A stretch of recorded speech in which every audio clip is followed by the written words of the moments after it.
শতবত করে দিয়ে সমস্যা নেই শতবত করে দিয়ে আমারও না আঠালো কাছে করে দাও আচ্ছা আমার সব ভিডিও ধরো কি মা করা করা জবের না ওটা দিয়ে ছাতু খাইছো। আসসালামু আলাইকুম, আপনারা সবাই কেমন আছেন? আশা করি অনেক ভালো আছেন। যে যেখানে আছেন সুস্থ আছেন, আলহামদুলিল্লাহ। আপনাদের দোয়া ভালোবাসা আমরা অনেক ভালো আছি। তো প্রতিদিনের মতো চলে আসলাম আপনাদের জন্য আরেকটি নতুন ব্লগ নিয়ে। আজকের ব্লগটা স্টার্ট করছি হলো দুপুর থেকে।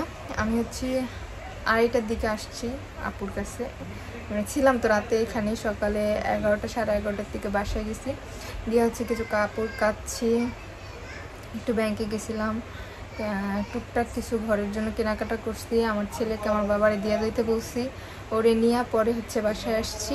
আইসা হচ্ছে সবার সাথে একসাথে বসে খাবার খেলাম। বিশেষ করে হচ্ছে আমার শ্বশুর শাশুড়ি বাড়িতে থাকলে কম বেশি একসাথে বসে খাবার খাওয়াই হয়, যেমন মেহমান অতিথি আসলে সবাইকে নিয়ে এক জায়গায় বসে খাওয়া হয়।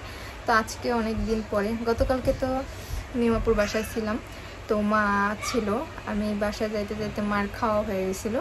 আর আজকে আমরা মেঝেতে বসে সবাই একসাথে বসে খাবার খাইছি, আমার শ্বশুরের পাশে বসে খাবার খাইছি। খুব ভালো লাগছে। হয়তো অনেকের কাছে খারাপ লাগতে পারে, অনেকে অনেক কিছু খোঁচামেরা বলতে পারেন, যার যার জায়গা থেকে যে যেমন ভাবেন তেমনই, তাতে আমার কিছু যায় আসে না। আসলে আমি অনেক খুশি যে অনেক দিন পরে আমার শ্বশুর শাশুড়ির সাথে একসাথে বসে খাবার খাই, অন্যরকম একটা তৃপ্তি পাইছি। তাদেরকে দুজনকে একসাথে আমি কাছে পাইলাম অনেক দিন পরে।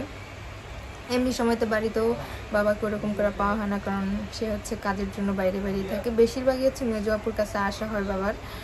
তো আমি বাসায় এখানে ভাড়া বাসায় আসছে পর থেকেই অনেকবার কিন্তু আসার চেষ্টা করছি দুপুর টাইমে, যখন বাবা আসে খাবার খেতে, যে যাই গিয়ে হচ্ছে বাবার সাথে দেখা করি, কিন্তু ওরকম করে আমার দেখা করা হয় না। তো অবশেষে হচ্ছে আজ গতকালকে রাত্রে দেখছি। তো আমি কিন্তু গতকালকে আমার শ্বশুর সাথে যখন কথা বলছি, সে কিন্তু রাগ অভিমান করে থাকে নাই, আমার সাথে কথা বলছে। কিন্তু মা একটু রাগ হয়েছিল, এটা স্বাভাবিক।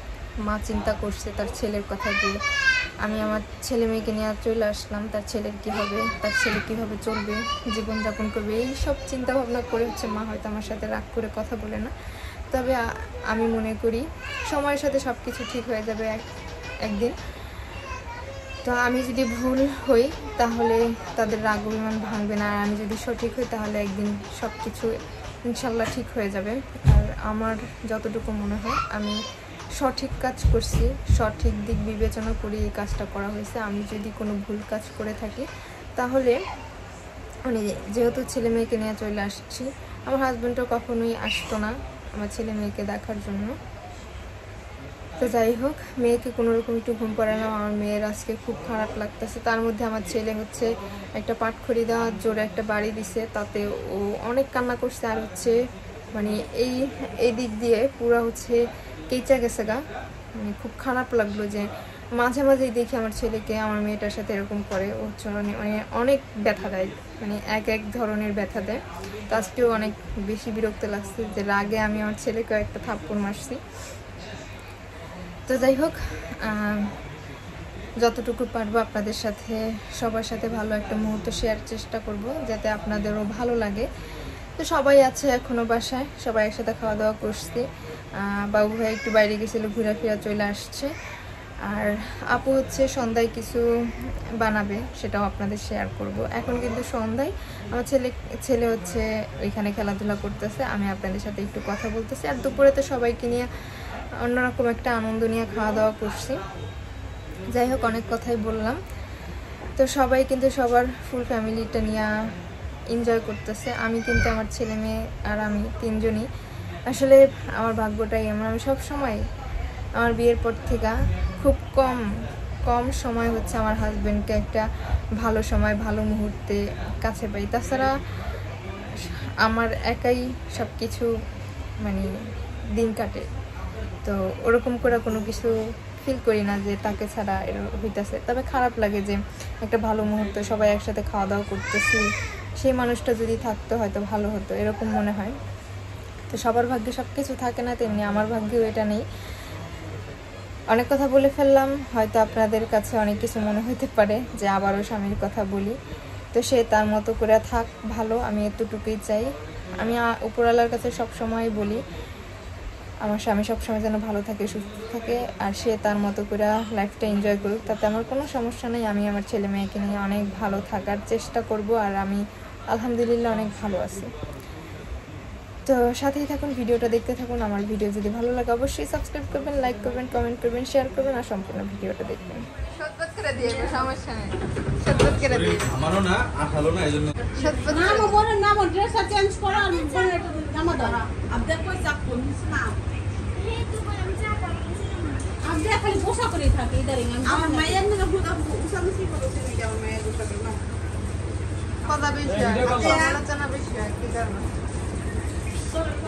সাধারণ শেষ আর কোন আইটেম আছে? দিছে দিছে ডালটা আছে, মিল ডাল তো সাইডে দিতে ডাল পারবো দিন। না না ফিটটি খাবেন না, দিয়ে দেন দিয়ে দেন। আচ্ছা এটা দিয়ে দাও। আচ্ছা আমার মেয়ে উঠে গেছে, মেয়ে কত সামনে মেয়ে নিয়ে আহি আমার মেয়ে। কত হাসনা আবার না মানে কিন্তু আর নেই তোরা ফেটে গেছে না বলে একটু ভিজা ভিজা পড়ছে, মানে পানি পড়ছে। এই যে এটার মাইপাইম পানি খেতে না এটা লাগে কি ইয়াতে মনে হয়ে গেছে। জায়গাটা তো ভয় তো কাটছে এটার মধ্যে যখন পোক হয়ে যেত এটাকে আমি খাইতে পারতাম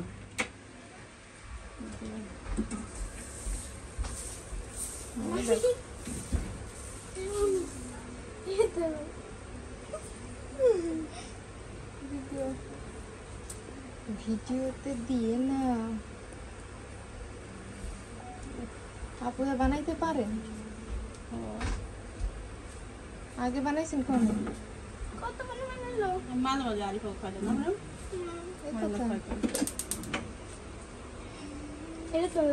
গরমটা সহ্য করতে লেগেছে হাতে ওটাই সব না ওটাই একটু সহ্য করতে লেগেছে একদম সহজ সহজ বেশি আমি আগে কত খাওয়াইতাম আরিফে ঝটপট বানাইয়া ঢাকা থাকতে বেশি খাইতাম, আমরা ঢাকায় থাকতে বেশি খেতাম এটা না মা। পরে যে পিঠে করে আমি হলো ছোটবেলা যখন চাপটি বানাইতেছি আর হলো ভর্তাও বানিয়ে রাখছি, এখানে রেডি করে রাখছি। আর আগে একটু ভর্তাটা সেই সেই ওর আগে দিয়ে আসি, কারণ ও আবার যাইবো ঘরের উপর সবকিছু তো অনেক তাড়াহুড়া। সেই গরমে থাকতেছে এতক্ষণ, এটাই অনেক বেশি। বাবা পানিটা কি আমার জন্য আনছো? তো দাও ফাজিল একটা দাও, ধন্যবাদ বাবা। যাও বাবা ঘুমাইতে যাও, যাও যাও অনেক ধন্যবাদ তোমার, তুমি যাও যাও আব্বা ঘুমাইতে যাও। যাবা না? আম্মাইতেছো, যাও আব্বা যাও যাও। এই তো আমার বাবা কত লক্ষ্মী। যাও ঘুমাও। একদম পানি শেষ করলাম। এক গ্লান পানি শেষ করবো। এটাই হচ্ছে ভর্তা বানানো হয়েছে।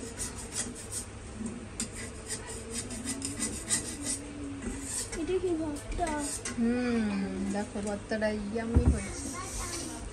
এমনি হয়েছে, লবণটা ভরে গিয়েছে ভরে বন্ধ হয়ে গেল। বাদাম তোমার আম্মুর মোবাইলে মনে কাঁচা বাদাম তো না আছে, এখন পাকা বাদাম। আল্লাহ বাবা এটা একটু মুছে দিই। দাও, এই যে আরেকজন আইছে আপু, হ্যাঁ দিচ্ছি বাবা দিচ্ছি একটা দাও। হাপ্পাকু কি দেখো, হাপ্পা ওটা লাগে দুধ শুরু করে দিছে। হয়েছে না দাঁড়া বেঁধে আমি কথা বেঁধেছি দুটো খোসা দাঁড়া নাই আরে দিদি কোসা হাসান নেই চুলার পেতে সন্ধ্যাবেলা আমার বোন হলো আমার জন্য চাপটি বানাবে, সেটা আমাকে বলছে আরো 1 ঘন্টা আগে। তো এখন হলো দেখি আমার বোন বাদাম ভর্তা এবং কি চাপটি বানাইছে, বাদাম একটুখানি নিয়ে নিছি। এটা হলো আমার সন্ধ্যার খাবার, এটা হলো আমার জন্য আয়োজন করতেও এর অনেক আগে আমি বলছিলাম। তো আজকে আমার বোন আমাকে খাওয়াবে। এটা মচমচনি আকাম খেলা লাগছে, মচমচা কাটতে লাগা।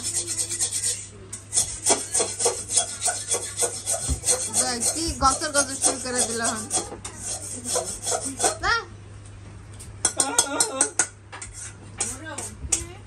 কেমন লাগছে হ্যাঁ বেশি করছেন যে এ দেখো মান্নাত এসেছে না সব ভিডিও করো কি মা কি মা কি মা না করলে মানে বেশ হয়ে গেছে মাম এমরম ওই ছোট ওটা দেখ পানি আছে মগটায় ওই মগটায় দে বাইরে একটু পানি খাওয়াই দে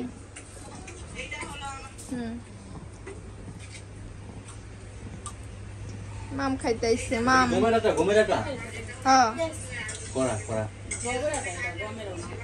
জবের গম না জব এই জবটা কি জব হলো মানে গমের মধ্যে আরেকটা হয় পায়রা করে কত কিছু তো পায়রারে এখন ওরে না ওটা একদম ওটা দিয়ে ছাতু খাইছো নানু বাড়ি যাইয়া এটা হলো ছাতুর আটা এটা বুঝছো আর এটা শরীরের জন্য নাকি অনেক উপকার